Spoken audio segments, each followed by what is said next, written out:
Disregard the leaks. Recently we received a new hands-on leak of the Galaxy S24 Ultra, and a retailer has already begun selling the device.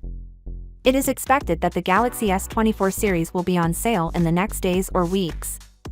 Samsung seems to be getting ready for its debut and may have even dispatched the phones to select stores, but the company has not yet made an official announcement about this device. One of these stores seems to have started selling the phone before its official release date, maybe due to ignorance about the date of sale. A notable leaker named Roland Quant discovered that the Mexican retailer Doto is already ready to offer the Galaxy S24. The 128 gigs model costs 16,499 pesos, while the 256 gigs model costs 17,999 pesos.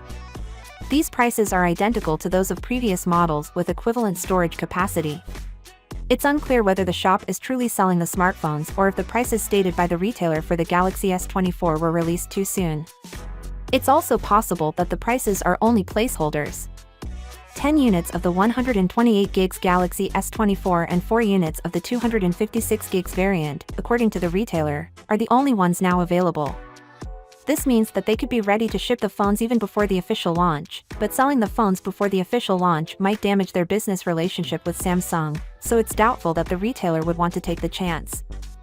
Samsung is angry with leakers who have been leaking marketing photographs of their goods before the official release. It appears they have even filed legal letters to deter certain well-known leakers from doing so. The Galaxy S24 Ultra and Galaxy S24 Plus are expected to use the Exynos 2400 chip in Europe, while the Snapdragon 8 Gen 3 processor will be available in all other regions. The company plans to formally unveil the Galaxy S24 series on January 17. Important information on One UI 6.1 Animation's MUI was recently leaked by another well-known source.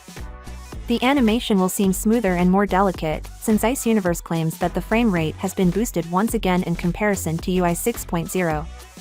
Samsung may have removed the backdrop blur effect because of concerns that it would increase battery consumption.